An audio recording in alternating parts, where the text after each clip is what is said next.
कवितेचं शीर्षक आहे कामगार दिन. महाराजांचे मोठे राजकीय बॅनर, हातात भगवे झेंडे घ्या नीट धरा.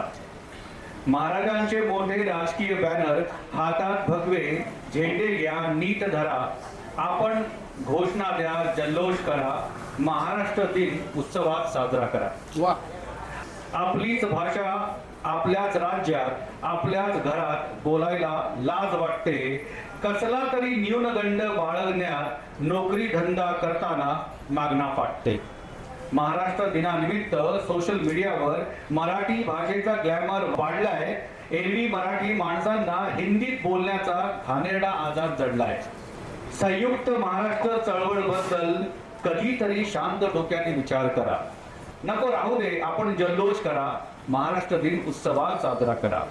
एकीकडे इंग्लिश मीडियम शाळांचं बाजारीकरण घडत आहे, दुसरीकडे मराठी माध्यमातल्या शाळा धडाधड बंद पडत आहेत. जो मराठा समाज स्वराज्यासाठी लढला त्याला आरक्षण मिळत नाही. त्या मराठी माणसाला त्याचे हक्क, त्याचे अधिकार, संरक्षण मिळत नाही. राजकारणी पुढारी नेत्यांनी आपली घर खिसे गच्च भरा. आपण घोषणा द्या, जल्लोष करा, महाराष्ट्र दिन उत्सवात साजरा करा. महाराष्ट्रातल्या खाजगी रेडिओ स्टेशन्सवर मराठी गाणी वाजत नाहीत. मल्टीप्लेक्स वाले मराठी सिनेमा प्राईम टाइमला लावत नाहीत. महाराष्ट्रात मराठी भाषा राजभाषा म्हणून मान्यता मिळूनही व्यवहारात का येत नाही?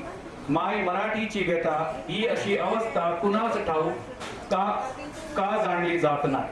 उद्योजक वगैरे उगाच होऊ नका, गुलामीची चाकरी करत उपाशी भरा. आपण घोषणा द्या, जल्लोष करा, कामगार दिन उत्सवात साजरा करा. धन्यवाद.